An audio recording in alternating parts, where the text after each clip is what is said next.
South ఇండియాలోనే అతి తక్కువ ధరలకి రత్నాలను అందించే ఏకైక సంస్థ 6JVR. నమస్తే, welcome to Suman TV news. నేను మీ సాయి.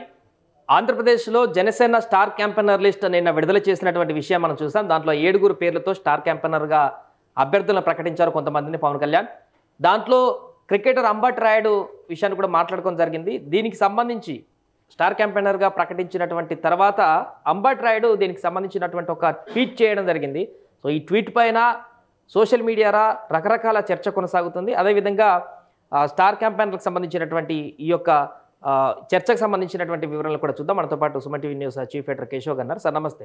సో నిన్న మాట్లాడుకున్నాం స్టార్ క్యాంపెయినర్లు 7 పేర్లు వచ్చినటువంటి తర్వాత తాజాగా అంబట్ రాయుడు చాలా రోజుల తర్వాత రెస్పాండ్ అయ్యాడు. దీనికి సంబంధించి పవన్ కళ్యాణ్ విడుదల ఇచ్చిన లెటర్ తర్వాత ఒక ట్వీట్ అయితే చేయడం జరిగింది. అంతకుముందు చేసిన ఒక ట్వీట్కి కూడా కొంచెం క్లారిటీ ఇచ్చినట్టుగా కనపడింది. సిద్ధమ్మని అంతకుముందు పెడితే ఒక క్వశ్చన్ మార్క్ ఉంటుండే, కొంత క్లారిటీ ఇచ్చినట్టుగా చేశాడు. ఎలా చూడవచ్చు అంటారు ఈయన ట్వీట్ని? అంటే క్యాంపెయినర్ వర్క్ మొదలు పెట్టేశారని అర్థం చేసుకోవాలి.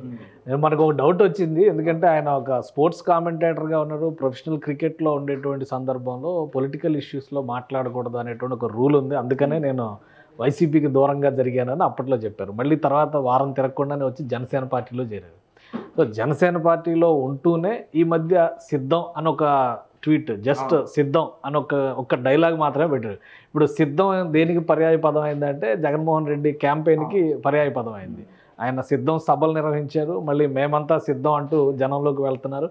సో సిద్ధం అనగానే ఏదో జంపింగ్ మళ్ళీ జరుగుతుంది అనేటువంటి ఇండికేషన్స్ అందరూ అనుకున్నారు.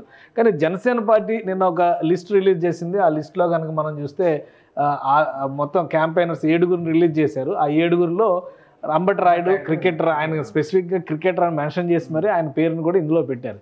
సో ఈయన పొలిటికల్ ఇష్యూస్లో ఇన్వాల్వ్ అవుతారా ప్రొఫెషనల్ క్రికెట్లో ఉండగా అని ఒక సందేహం ఉంది.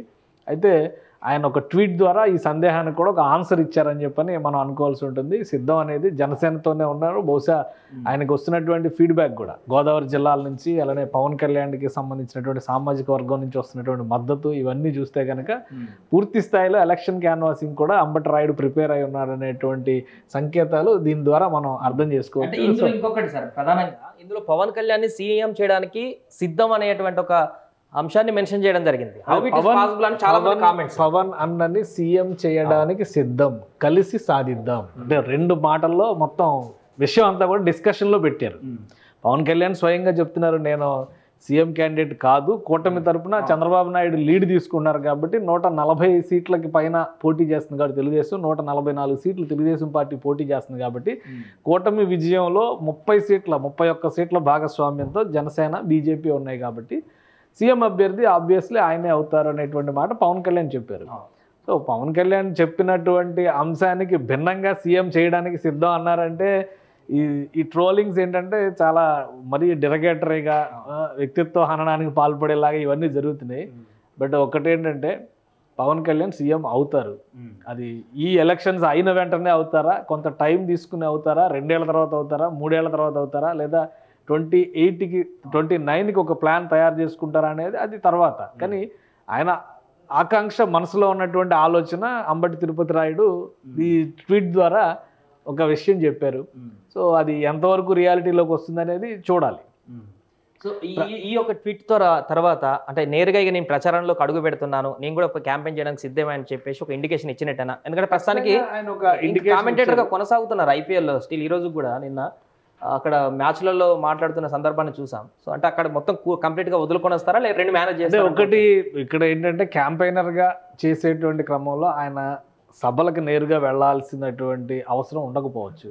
ఆయన ఇప్పుడు జస్ట్ ఒక సోషల్ మీడియాలో ఒక పాయింట్ రైజ్ చేసిన దానికి ఇంత డిస్కషన్ జరుగుతుంది. సీఎం అవుతారా అంటే ఖచ్చితంగా అవ్వచ్చు. ఇంకోటి ఏంటంటే గతంలో మనం చూసాం జార్ఖండ్, బీహార్ రాజకీయాల్లో మధు కూడా సీఎం అయినటువంటి విధానం. ఒకే ఒక్క క్యాండిడేట్ ఇండిపెండెంట్గా గెలిచి అక్కడ వచ్చినటువంటి సంకీర్ణ ప్రభుత్వ భాగస్వామ్యంలో వచ్చినటువంటి ఈక్వేషన్స్లో ఆయన ఎమ్మెల్యేగా ఎన్నుకోవాల్సినటువంటి అనివార్యత అక్కడ రాజకీయాల్లో జరిగింది. ఆంధ్రప్రదేశ్లో అదే జరుగుతుందా? అన్ని పార్టీలు ఉన్నాయా? ఎందుకంటే అక్కడ 4-5 పార్టీలు ఉన్నాయి. Bharatiya Janata party, Congress party, RJD, Rashtriya Janata Dal, Lalu Prasad Yadav party, ఇట్లా అన్ని పార్టీల సమాహారం మధ్యలో ఒక అవకాశం దక్కింది.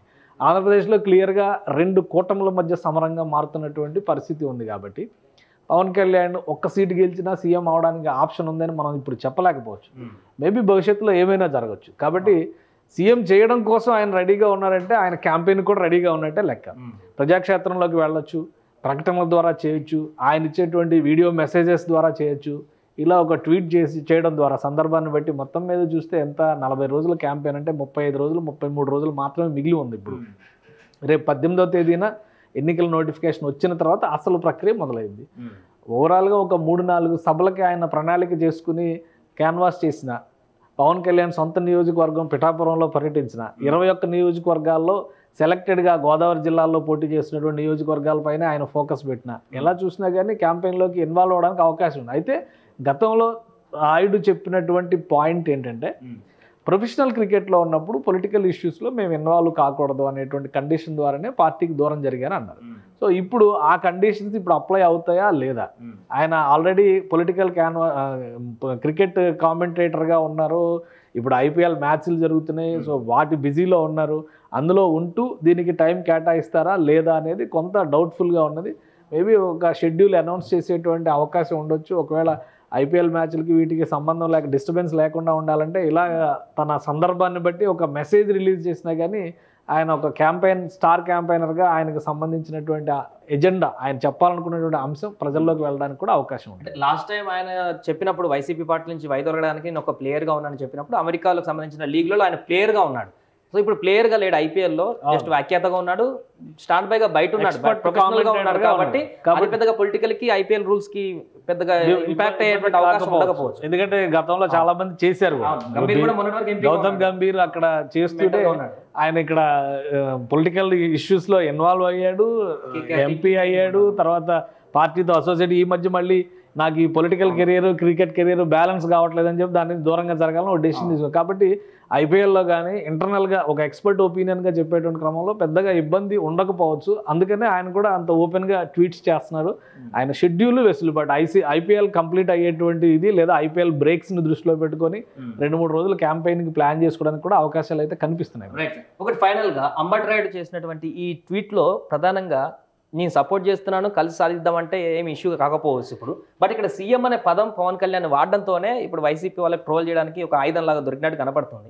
దీన్ని ఎట్లా వీళ్ళు డిఫీట్ చేస్తారు? అంటే ఈ ట్రోలర్స్ గురించి మనం పెద్ద డిస్కస్ చేయాల్సిన అవసరం లేదు. ఎందుకంటే ఇప్పుడు ఒక్క మనిషి తనదైన, ఇప్పుడు నా అభిప్రాయం నేను చెప్తాను, మీ అభిప్రాయం మీరు చెప్తారు. ఈ అభిప్రాయాలకి డిఫరెంట్ ఒపీనియన్స్ చాలామందికి ఉండొచ్చు. కానీ అభిప్రాయం చెప్పడమే నేరం అన్నట్టుగా అభిప్రాయం చెప్పిన వెంటనే రకరకాల గాలి పోగేసి చేసేటువంటి కామెంట్లు, దాన్ని రకరకాలుగా మీమ్స్ రూపంలో డిరగేటరీగా చేసేటువంటి ప్రయత్నాలు, ఇవన్నీ కూడా చౌకబారు వ్యవహారాలు. అవి ప్రస్తుతానికి వాటి మీద నియంత్రణ లేదు కాబట్టి ఎవరిష్టం వచ్చినట్టు వాళ్ళు చెలరేగిపోయి ఉండొచ్చు. కాబట్టి వాటి గురించి మనం పెద్దగా సమాధానం చెప్పాల్సినటువంటి అవసరం లేదు. అయితే ఆయన మనసులో ఉన్నటువంటి ఆలోచన పవన్ కళ్యాణ్ ఎప్పటికైనా సీఎంగా చూడాలి అనేటువంటి ఆలోచన ఉంది. జనసేన పార్టీ నాయకత్వంలో కానీ జనసేన పార్టీ కార్యకర్తల్లో కానీ అందరిలో కూడా పవన్ కళ్యాణ్ సీఎంగా చూడాలనేటువంటి ఆలోచన ఉంది. ప్రస్తుతం ఉన్నటువంటి రాజకీయ పరిస్థితులకు అనుగుణంగా ఒక కూటమిగా ఏర్పడి ముందుకు వెళ్ళేటువంటి ప్రయత్నం చేస్తున్నారు. రేపు 20కి 20 సీట్లు పవన్ కళ్యాణ్ చెప్పినట్టుగా గెలిచారనుకోండి, బలమైనటువంటి శక్తిగా మారేటువంటి అవకాశం ఉండొచ్చు. ఒకవేళ ఇప్పుడున్నటువంటి ఈక్వేషన్స్లో 30 సీట్లు పోయినా కానీ అటు పార్టీ 70 సీట్లు ఇటు పార్టీ 70 సీట్లు గెలిచింది అనుకుందాం. ఎగ్జాంపుల్, ఇప్పుడు ఆంధ్రప్రదేశ్లో 175 సీట్లు ఉన్నాయి. కనీసం 88 గెలిస్తే అధికారంలోకి వచ్చేటువంటి అవకాశం, అంటే 89 గెలిస్తే అధికారానికి చేరువవుతారు. 70 సీట్లు తెలుగుదేశం పార్టీ, 70 సీట్లు వీళ్ళు గెలిచారనుకోండి, మొత్తం 140 సీట్లే అవుతున్నాయి కదా. మిగిలిన 30 సీట్లలో వీళ్ళు అనుకున్నట్టుగా 100% రిజల్ట్ చూపించారనుకోండి, ఏం జరగచ్చు? సో అంటే అక్కడ జరగడానికి అన్ని రకాల పరిణామాలకి స్కోప్ ఉంది. రాజకీయాల్లో ఎప్పుడు కూడా ఆ పరిణామాలన్నిటికీ ఆ స్పేస్ ఉంటుంది. ఎవరు ఊహించిన పరిణామాలు జరుగుతాయి. Deve Gowda prime minister of India అవుతారని ఎవరు ఊహించారు? ఐకే గుజరాల్ పేరు అసలు ఎవరికి తెలుసు ఆయన ప్రైమ్ మినిస్టర్ అయ్యే వరకు? తర్వాత అసలు పివి నరసింహారావుని 228 సీట్లు వచ్చినటువంటి కాంగ్రెస్ పార్టీ ఆయన్ని ప్రధానిగా తీసుకొస్తుందని ఎవరు ఊహించారు? బెస్ట్ ఎగ్జాంపుల్ బీహార్లో జరిగినటువంటి పరిణామాలు, జార్ఖండ్లో జరిగినటువంటి పరిణామాలు. మధు కూడా ఒకే ఒక స్వతంత్ర ఎమ్మెల్యేగా గెలిచిన వ్యక్తి, ఆయన్ని సీఎం క్యాండిడేట్గా పెట్టి కాంప్రమైజింగ్ ఫార్ములా అన్ని పార్టీలు మద్దతు ఇచ్చేటువంటి ఒక క్యాబినెట్ ఏర్పడుతుందని ఎవరైనా ఊహించారా? కాబట్టి రాజకీయాల్లో ఏదైనా జరగవచ్చు. ప్రజాస్వామ్యంలో ఏ పరిణామమైన ప్రజల తీర్పు ఎలా ఉంటుందనేటువంటి దాని మీద ఆధారపడి ఉంటుంది. అది ఒక స్టేజ్. రెండోది, పవన్ కళ్యాణ్ సీఎం అవడానికి పవన్ కళ్యాణ్ సీఎం అవ్వకూడదా? ఆయనకి ఏమైనా అనర్హతలు ఉన్నాయా? డిస్క్వాలిఫికేషన్స్ ఏమైనా ఉన్నాయా? రాజకీయంగా చూస్తే అన్ని అర్హతలు ఉన్నాయి. ఆ మాటకు వస్తే ఈ దేశంలో ఉన్నటువంటి ఏ పౌరుడైనా కానీ, ఈ రాష్ట్రంలో ఉన్నటువంటి ఏ పౌరుడైనా కానీ ముఖ్యమంత్రి కావాలనే సంకల్పంతో పనిచేస్తే కనుక చేయొచ్చు. అతనికి అదృష్టం కలిసి వస్తుందా లేదా అనేది 100 మంది ప్రయత్నించవచ్చు, ఒకరికి అవకాశం దక్కుతుంది. కాబట్టి పవన్ కళ్యాణ్ని ఇన్ని లక్షల మంది ఆరాధిస్తున్నప్పుడు ఆయనని ముఖ్యమంత్రి పదవిలో అత్యున్నతమైనటువంటి స్థానంలో చూడాలనేటువంటి కోరిక ఆయన అభిమానులుగా ఉండడం సహజం, ఆయన పార్టీ కార్యకర్తలుగా ఉండడం సహజం. రాజకీయ పరిణామాలను బట్టి పరిస్థితులు మారుతాయి. డిఎండికే పార్టీని స్థాపించినప్పుడు విజయకాంత్ తమిళనాడులో మొత్తం మీద గెలిచినటువంటి సీట్లు 3, 4, తర్వాత పొత్తు పెట్టుకొని 25 సీట్లు గెలిచాడు ఆయన. తర్వాత ఆయన ఒక డిసైడింగ్ ఫ్యాక్టర్ అయ్యాడు. అనూహ్యంగా ఆయన ఆరోగ్యం దెబ్బతిని రాజకీయంగా ఆయన మరలిపోయినటువంటి పరిస్థితి ఉంది. కానీ కమల్ హాసన్ కంటే, రజనీకాంత్ కంటే ఫార్ బెటర్ పొలిటీషియన్గా ఆయన ఎస్టాబ్లిష్ అయ్యాడు. సో అలాంటి పరిణామాలు ఏవైనా కానీ ఆంధ్రప్రదేశ్ రాజకీయాల్లో జరగడానికి కూడా ఆస్కారం ఉండొచ్చు. ఇద్దరైనా ఎందుకు అనుకోవాలి? చంద్రబాబు నాయుడు, జగన్మోహన్ రెడ్డి వీళ్ళు ఇద్దరైనా ఎందుకు అనుకోవాలి? మూడో ప్రత్యామ్నాయంగా పవన్ కళ్యాణ్ ఎప్పటికీ ప్రత్యామ్నాయంగా ఉంటాడు ఖచ్చితంగా. ఆయన ఇప్పుడు కూటమిలో ఉన్నంత మాత్రాన అన్ని రకాల దారులు మూసుకుపోయినట్టు కాదు. 2018లో మనం చూసాం, తెలుగుదేశంతోనే మళ్ళీ రకరకాల రాజకీయ పరిణామాలు జరగడం, తెలుగుదేశంతోనే ఆయన పోరాడేటువంటి ప్రయత్నం చేయడం. అందుకే కదా 2019లో విడిగా పోటీ చేయాల్సిన పరిస్థితి వచ్చింది. సో ఏదైనా జరగవచ్చు. సీఎం అవడానికి అన్ని అర్హతలు ఉన్నాయని పవన్ కళ్యాణ్ అభిమానులు నమ్ముతున్నారు, ఆయన కార్యకర్తలు నమ్ముతున్నారు, ఆయన పార్టీ నాయకులు నమ్ముతున్నారు. కాబట్టి ఎప్పటికైనా ఆయన సీఎంగా చూడాలనేటువంటి కోరిక నిలబడి ఉంటుంది. ఆయన సీరియస్ పొలిటీషియన్గా ఎస్టాబ్లిష్ అయ్యి ప్రజాభిమానాన్ని కనుక పొందితే అతి త్వరలో అది సాకారమైనా కానీ ఆశ్చర్యపోవాల్సినటువంటి అవసరం లేదు. రైట్.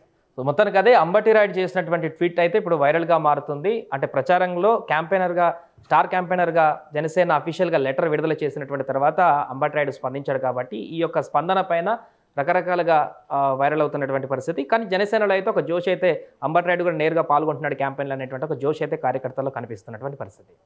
సుమన్ టీవీలో మీ పర్సనల్ అండ్ బిజినెస్ ప్రమోషన్స్ కోసం కింది నెంబర్కి కాంటాక్ట్ చేయండి.